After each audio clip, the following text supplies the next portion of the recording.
ರೀ ಇಲ್ಲ ನೋಡು, ಎಷ್ಟು ಚೆನ್ನಾಗಿದೆ ಇದು. ರೀ ರೀ ಹಲೋ, ಏನು ಇಷ್ಟು ಡೀಪಾಗಿ ಹೋಗಿದ್ದಾರೆ ಅವರು? ರೀ ಹಲೋ, ಏನ್ರಿ ಏನು ಇಷ್ಟು ಡೀಪು? ಏನ್ ಕೇಳ್ತಾ ಇದೆ? ಒಂದ್ ನಿಮಿಷ ನೋಡ್ರಿ, ಇದು ಇಂಗ್ಲಿಷ್ ಸಾಂಗು. ಏನ್ ಚೆನ್ನಾಗಿದೆ ಗೊತ್ತಾ, BGM ಸಕ್ಕತ್ತಾಗಿದೆ. English song? ಒಂದ್ ನಿಮಿಷ ತಡೀರಿ. ಹೇಳ್ರಿ. ತಾವು ಇಂಗ್ಲಿಷ್ ಸಾಂಗ್ ಯಾಕೆ ಕೇಳ್ಬಾರ್ದಾ? ಕೇಳ್ಬೋದು, ಬಟ್ ತಾವು ಜನಪದ ಗಾಯಕ ಇಂಗ್ಲಿಷ್ ಸಾಂಗ್ ಕೇಳ್ತಾ ಇದ್ರು, ಅದಕ್ಕೆ ಆಶ್ಚರ್ಯ ಆಯ್ತು. ಜನಪದ ಗಾಯಕಿ ಹೌದು. ಹಾಗೆ ಇವಾಗ ಗಾಯಕಿ ಅಂತ ಬಂದ್ಮೇಲೆ ಪ್ರೇಕ್ಷಕರ ಒತ್ತಾಯದ ಗೀತೆನ ನಾವು ಹಾಡಬೇಕಾಗುತ್ತಾ? ಸೊ ಹಾಗಾಗಿ ಎಲ್ಲ ತರದ ಗೀತೆಗಳನ್ನು ಕಲ್ತ್ಕೊಂಡಿರ್ಬೇಕು ಅಂತ ನನ್ಗನ್ನಿಸ್ತು. ಈ ತರ ಚೇಂಜ್ ಇರ್ಲಿ ಅಂತ ಅಂದ್ಬಿಟ್ಟು ಸಾಂಗ್ ಕೇಳ್ತಾ ಇದ್ದೆ ಅಷ್ಟೇ. ಸರಿ, ವೆಸ್ಟರ್ನ್ ಬಗ್ಗೆ ಎಷ್ಟೊಂದು ಹೇಳ್ತಾರಲ್ಲ, ಜನಪದ ಅಂದ್ರೇನು? ಎಂತ ಪ್ರಶ್ನೆ ಕೇಳಿದಿರಿ. ಜನಪದ ಅಂದ್ರೆ ಅದೊಂದು ಸುಂದರವಾದ, ಏನು ವರ್ಣಿಸೋಕೆ ಆಗ್ದಲೇ ಇರುವಂತ ಒಂದು ಲೋಕ ಜನಪದ ಅನ್ನೋದು. ಮೊದಲನೇದಾಗಿ ಜನಪದ ಅಂದ್ರೆ ಹಳ್ಳಿನಲ್ಲಿ ಪೈರ್ ನಾಟುವಾಗ, ರಾಗಿ ಬೀಸೋವಾಗ, ನೆಲ್ಲು ಕುಟ್ಟೋವಾಗ, ಮಗು ಅಳುವಾಗ, ಲಾಲಿ ಹಾಡಿನಲ್ಲಿ, ಇವುಗಳಲ್ಲೆಲ್ಲ ಜನಪದ ತುಂಬಿರುತ್ತೆ. ಅಷ್ಟೇ ಯಾಕೆ, ಬೆಳಗ್ಗೆ ಹೊತ್ತು ಹೆಣ್ಮಕ್ಳು ನಾವು, ಯಾಕಂದ್ರೆ ನಾನು ಹಳ್ಳಿಯಿಂದ ಬಂದಿರೋಳಪ್ಪ, ಬೆಳಗ್ಗೆ ಹೊತ್ತು ಎದ್ದ ತಕ್ಷಣ ನಾವು ಮನೆ ಮುಂದೆ ಸಗಣಿನಲ್ಲಿ ಸಾರಿಸಿ ರಂಗೋಲೆ ಹಾಕಿ ಅದಕ್ಕೆ ಬಣ್ಣ ಬಣ್ಣದ ಹೂವ ಇಟ್ಟು ಅರಿಶಿನ ಕುಂಕುಮ ಇಟ್ಟು ಸೂರ್ಯ ಸ್ವಾಮಿಗೆ ನಮಸ್ಕಾರ ಮಾಡ್ತೀವಲ್ಲ, ಇದಿಷ್ಟು ನಮ್ ಜನಪದ. ಅದ್ರಲ್ಲೂ ಇನ್ನು ಹಬ್ಬ ಹರಿದಿನಗಳು ಬಂದ್ಬಿಟ್ಟು ಬಂದ್ರೆ ನಮ್ಮ ಹಳ್ಳಿಗಳನ್ನ ಮೀರಿಸುವಂತ ಸಡಗರ ಸಂಭ್ರಮ ಬೇರೆ ಎಲ್ಲೂ ಇರಲ್ಲ ರೀ. ಅಷ್ಟು ಚೆನ್ನಾಗಿರುತ್ತೆ ಜನಪದ. ಖಂಡಿತ ಹೌದು. ಇನ್ನೊಂದು ಏನಂತಂದ್ರೆ, ನೀವು ಸಿಟಿನಲ್ಲಿ ಬೆಳೆದಿರೋರು, ಪಾಪ ನಿಮ್ಗೆ ಹೇಗ್ ಗೊತ್ತಾಗ್ಬೇಕಿದೆಲ್ಲ. ಸಿಟಿನಲ್ಲಿ ಬೆಳೆದವರಿಗೆ ಜನಪದ ಗೊತ್ತಿಲ್ಲ ಅಂತಂದ್ರು ಕೂಡ ನಾವು ಓದಿ ಎಲ್ಲ ತಿಳ್ಕೊತೀವಿ.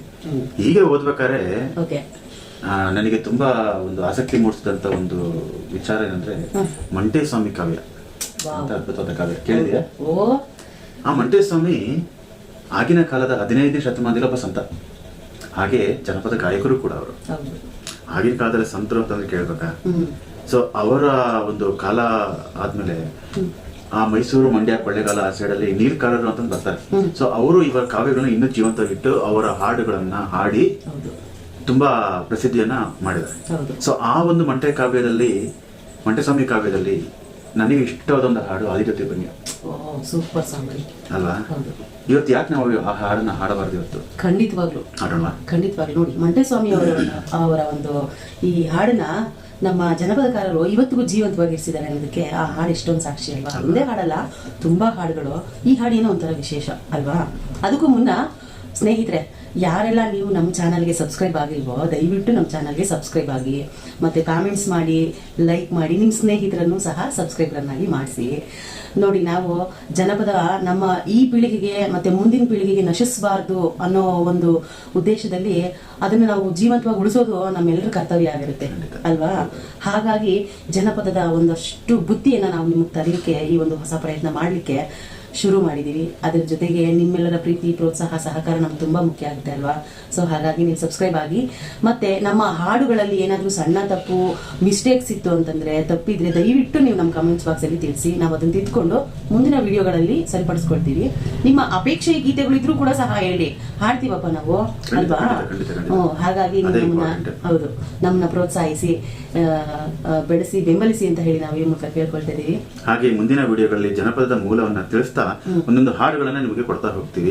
ದಯವಿಟ್ಟು ನಮ್ಮ ಕಲಾವಿದರನ್ನ ಹಾರೈಸಿ ಪ್ರೋತ್ಸಾಹಿಸಿ. ಹಾಗೆ ನಮ್ಮ ಕಲಾವಿದರು ಕರಿಬೋದಲ್ವಾ? ಖಂಡಿತವಾಗ್ಲು. ರೆಡಿನಾ? ಹಾಡು ಕೇಳೋದಕ್ಕೆ ರೆಡಿನಾ? ಆಗ್ಲೇ ಹೇಳಿದ ಹಾಗೆ ಮಂಟೇಸ್ವಾಮಿ ಕಾವ್ಯದಿಂದ ಆದಿಜ್ಯೋತಿ ಬನ್ನಿ ಅನ್ನೋ ಒಂದು ಹಾಡನ್ನ ಪ್ರಸ್ತುತಪಡಿಸ್ತಾ ಇದೀವಿ. ಹಾಗೆ ನಮ್ಮ ಜನಗಾನ GYM ಚಾನಲ್ ಅನ್ನು ದಯವಿಟ್ಟು ಶೇರ್ ಮಾಡಿ, ಲೈಕ್ ಮಾಡಿ, ಕಮೆಂಟ್ ಮಾಡಿ, ಹಾಗೆ ಸಬ್ಸ್ಕ್ರೈಬ್ ಕೂಡ ಮರಿಬೇಡಿ. ಈಗ ನಿಮ್ಮ ಮುಂದೆ ಆದಿಜ್ಯೋತಿ ಬನ್ನಿ, ಹಾಗೆ ನಮ್ಮ ಕಲಾವಿದರನ್ನ ಹಾರೈಸಿ ಆಶೀರ್ವದಿಸಿ.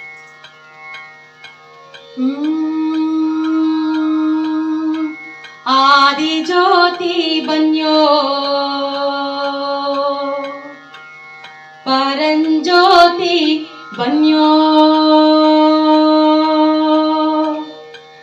ಆದಿಜ್ಯೋತಿ ಬನ್ಯೋ, ಪರಂಜ್ಯೋತಿ ಬನ್ಯೋ, ಪ್ರಭು ಜ್ಯೋತಿ ಬನ್ಯೋ, ನನ್ನ ಪರಂಜ್ಯೋತಿ ಬನ್ಯೋ, ಮಂಟೇದ ಲಿಂಗು ಬನ್ಯೋ, ಮಂಟೇದ ಒಡೆಯ ಬನ್ಯೋ, ಅಯ್ಯ ಪದ